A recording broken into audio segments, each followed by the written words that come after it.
O experimento de hoje é de determinação de parâmetro de solubilidade. O parâmetro de solubilidade é uma medida frequentemente utilizada para medir a interação intermolecular. Isso porque a constante de momento dipolar não é uma medida muito efetiva de polaridade. Por exemplo, se a gente pega algumas cetonas, elas possuem praticamente o mesmo momento dipolar, mas elas têm uma ação diferente como solvente em relação a outros líquidos ou polímeros. Então, determinar o parâmetro de solubilidade nos dá uma medida mais confiável das interações intermoleculares de um determinado par solvente-polímero.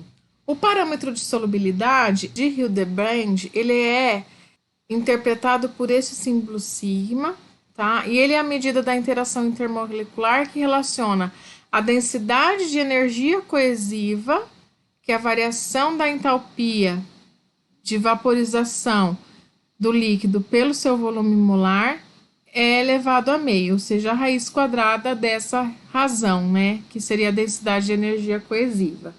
Tá? Então, ele se relaciona com a entalpia por essa relação. E a entalpia, então, é dada pelo produto dos volumes do solvente, ou fração volumétrica do solvente e do polímero, vezes a diferença quadrática, né, dos dois parâmetros de solubilidade, do solvente e do polímero. Essa tabela aqui relaciona alguns parâmetros de solubilidade de alguns solventes e de alguns polímeros.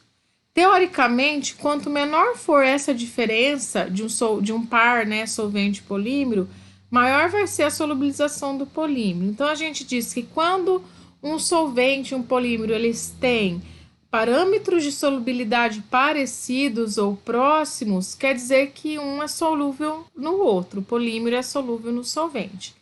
Se a gente pegar esses dados dessa tabela, por exemplo, se eu pegar o polimetacrilato de metila e o clorofórmio, teoricamente um é bastante solúvel no outro, porque tem o mesmo, né, parâmetro aqui de solubilidade.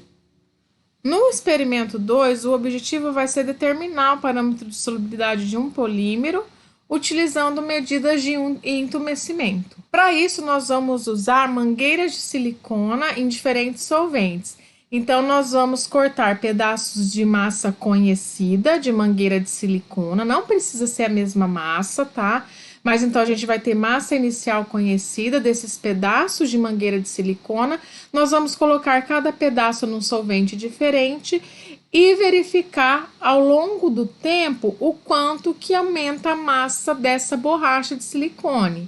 Porque com o tempo vai acontecer o entumecimento, o solvente vai começar a penetrar dentro do polímero, tá? Então, o experimento nada mais é do que determinar a massa inicial das borrachas de silicone cortadas e a massa ao longo do tempo dessa borracha introduzida em diferentes solventes.